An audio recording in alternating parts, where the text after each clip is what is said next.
Hello everyone, good morning, welcome back to my channel. আশা করি তোমরা সবাই খুব ভালো আছো, আমিও ভালো আছি। আমার নতুন একটা এনার্জেটিক ব্লগে তোমাদের সকলকে স্বাগত জানিয়ে আজকের ব্লগটা শুরু করছি। প্রত্যেক দিনের মতো অনেকটা ভোরেই ঘুম থেকে উঠেছি।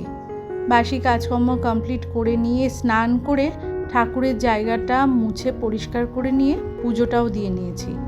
তারপরে রান্নাঘরে চলে এসেছি।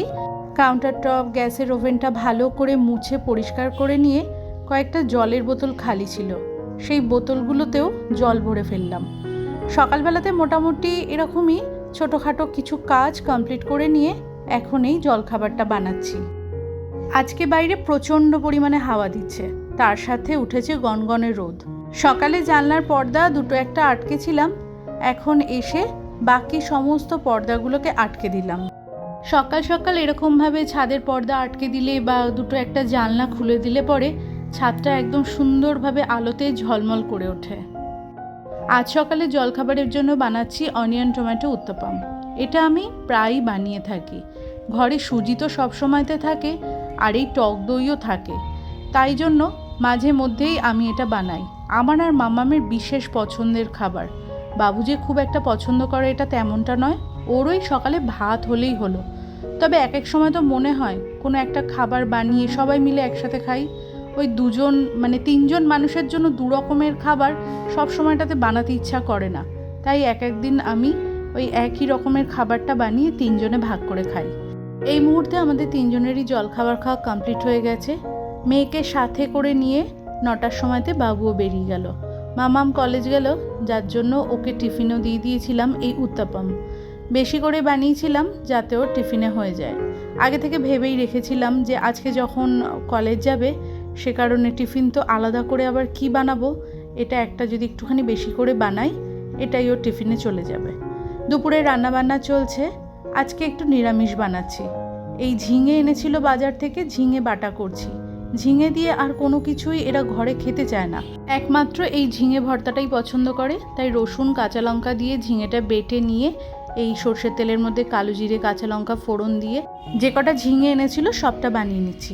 কাঁকরোল এনেছিল, কাঁকরোল ভাজা, ডাল, আর বাবু আজকে বড়ার তরকারি খেতে চেয়েছে। অনেক দিন পরে বানাবো।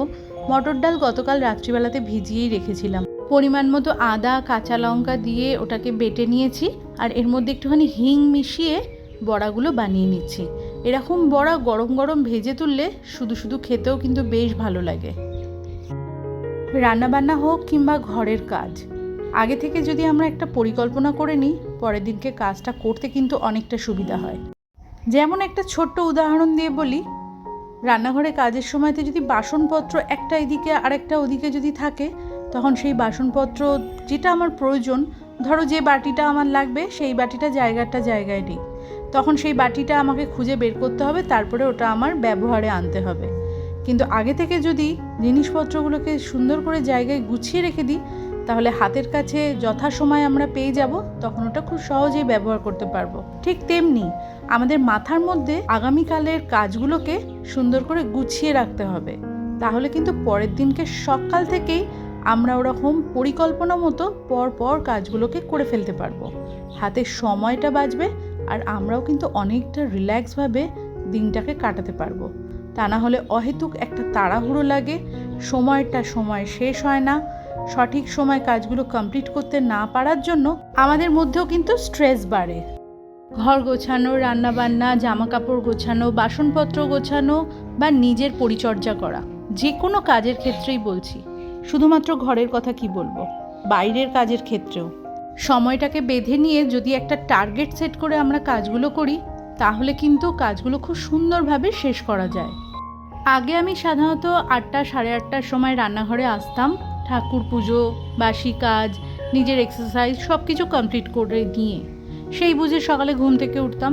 কিন্তু এখন যেহেতু প্রচণ্ড মাত্রাতে গরম পড়েছে, গরমের জন্য নিজের রুটিনটাও আমি বদলে নিয়েছি। রান্নাঘরে ঢুকছিও তাড়াতাড়ি, আর একেবারে রান্নাঘরের কাজটা কমপ্লিট করে নিয়ে তারপরে ঘরে যাচ্ছি। নিজের সুবিধা অনুযায়ী নিজের কাজগুলোকে আমি নিজের মনের মতো করে গুছিয়ে করি। করে দেবার তো কেউ নেই, যা যাবতীয় কাজ আছে সবটা আমাকেই করতে হবে, তাই জন্য নিজের মনের মতো করে গুছিয়ে করাটাই ভালো। শুধু কি তাই, এর সাথে কে কখন বেরোবে, মামাম কলেজ যাবে কি বাবু নিজের কাজে বেরোবে, কটায় খেতে দিতে লাগবে, কি রান্না হবে, বাজার আনতে হবে, মুদির জিনিস, তারই সাথে ঘরদোর পরিষ্কার করা, বাসি কাজকর্ম করা, সবটাই কিন্তু একা হাতে সামলাতে হয়।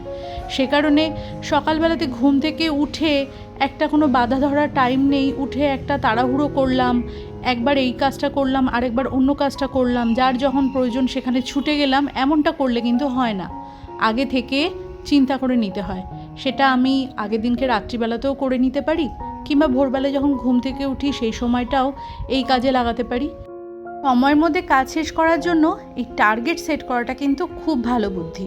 আমাদের গৃহিণীদের যেহেতু সব দিকটা নিজেকেই করতে লাগে, সেই জন্য এই টার্গেট সেট করে যদি আমরা একবার কাজ করা শুরু করি, এর উপকারিতাটা কাউকে আর বাইরে থেকে বলে দিতে লাগবে না, সেটা আমরা নিজেরাই বুঝতে পারবো। সংসারের প্রতিটা কাজ যে প্রচণ্ড পরিমাণে পরিশ্রমের তেমনটা কিন্তু নয়, কিন্তু কাজের পিছনে একটা সময় আমাদের দিতে লাগে, সেই সময়টার একটা ভ্যালু আছে। সেটা যদি আমরা নিজেরাই না করতে পারি, তাহলে অন্য কেউ কী করে সেটা বুঝবে, দামটাই বা দেবে কেমন করে?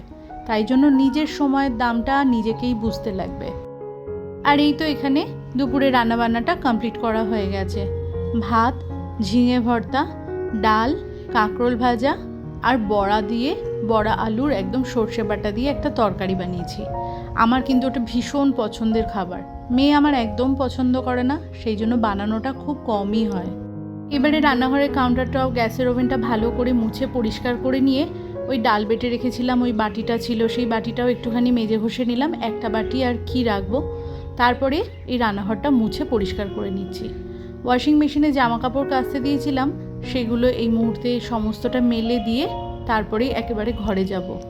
সব সময়তে সাবানে কাচা জামা কাপড় পরতে পরতে এমন একটা অভ্যাসে গিয়ে দাঁড়িয়েছে, জল কাচা তো একদম আমি পরতেই পারি না। আমি কেন, আমার মেয়ে, আমার হাজব্যান্ড কেউই পরতে পারে না। এই প্রচণ্ড গরমের মধ্যে সকালবেলাতে বাবু যখন একটা জামা পরে বেরোচ্ছে, দুপুরবেলাতে বাড়িতে এসে সেটা খুলে ওয়াশিং মেশিনে দিয়ে দিচ্ছে। গরমেতে ঘেমে নিয়ে একসা হয়ে যাচ্ছে, সেই অবস্থাতে একবার ছাড়া জামা কাপড়টা দ্বিতীয়বার কিন্তু আর গায়ে তোলা যায় না। প্রত্যেক দিন হয়তো বাবুর 2-3টে করে এরকম জামা প্যান্ট হচ্ছে, মাম্মাম বেরোলে পরে তারও বাইরে থেকে এসে সেই ছাড়া জামা কাপড়, ডেলিকার পরার জামা কাপড় তো আছেই, বাসি জামা কাপড় সব নিয়ে এখন প্রায় প্রত্যেক দিনই আমার কাচাকাচিটা হয়। এমনিতেও আমি জামা কাপড় জল কাচা করে পরার থেকে সাবানে কেচে পরতে বেশি ভালোবাসি, মানে বেশি পছন্দ হয় আমার। আর ওয়াশিং মেশিনে যেহেতু কাছাকাছি হয়, খুব বেশি নোংরা করে একটা জামা কাপড় যদি মেশিনে দিই, তাহলে সেটা কিন্তু ভালো করে পরিষ্কারও হয় না। হাতে ঘষে পরিষ্কার করা সেটার একটা আলাদা ব্যাপার, মেশিনের মধ্যে তো আর সেটা কিছু হয় না। সেই জন্য অল্প ময়লা থাকতে থাকতেই জামা কাপড়টা দিয়ে দেওয়াটা ভালো। সাধারণত 1 দিন কি 2 দিন অন্তর অন্তর আমি ওয়াশিং মেশিনটা চালাতাম, কিন্তু এখন এই মারাত্মক গরমের জন্য প্রায় বলতে গেলে রোজই চলছে। ঘরে এসে আগে বিছানাটা ঝেড়ে টেরে গুছিয়ে নিলাম, তারপরে এই ওয়ার্ড্রপটাকে ভালো করে মুছলাম। মুছে ওই ডাস্টারটা দিয়ে ওপরের পোর্শনটা আমি ডাস্টিং করে নিচ্ছি। ওপর দিকটা আগে পরিষ্কার করার জন্য বাবুর ওপরে আমাকে নির্ভর করতে হতো, কিন্তু যবে থেকে এই জিনিসটা কিনেছি, এই পাখা পরিষ্কার বা ওপর দিকের দেয়ালের কোনো জায়গাটা পরিষ্কার, এই ওয়ার্ড্রপটা পরিষ্কার করার জন্য আমার কারোর জন্য আর ওয়েট করতে লাগে না। নিজের কাজটা আমি নিজেই করে নিতে পারি। ঘরে যেটুকুনি যা ডাস্টিংয়ের কাজ ছিল সবটা কমপ্লিট করে নিয়ে ঘরটা ভালো করে মুছে নিলাম। মোটামুটি এবেলার মতো আমার কাজকর্মটা শেষ। সকাল 11টা বাজে। ভোরবেলা থেকে উঠে সংসারের কাজকর্মগুলো করি বলে সে কারণে সময়ের মধ্যে শেষ হয়। আর আগে থেকে একটা প্ল্যান করে রাখি, আগে থেকে রান্নাঘরের কাজ বলতে সবজিপত্র কেটে কুটে সমস্ত কিছু গুছিয়ে রাখি বলেও ঝটপট কাজটা হয়ে যায়। দুপুর 1:30 বাজে দুপুরের খাবারটা সার্ভ করে নিচ্ছি। ভাত, কাঁকরোল ভাজা। আমার আর ডাল খেতে ইচ্ছা করছে না, কারণ ওই বড়াটা আছে। ঝিঙে বাটাটাও আমি নেব না, শুধু আজকে ওই বড়া দিয়ে আমি ভাত খাবো। তোমাদেরকে তো আগেই বললাম, এটা আমার ভীষণ পছন্দের জিনিস, বানাই খুব কম। তো আজকে বন্ধুরা ভিডিওটা এইটুকুনি রইলো। তোমরা ভালো থেকো, সুস্থ থেকো, দেখা হচ্ছে নেক্সট ব্লগে। ততক্ষণের জন্য টাটা।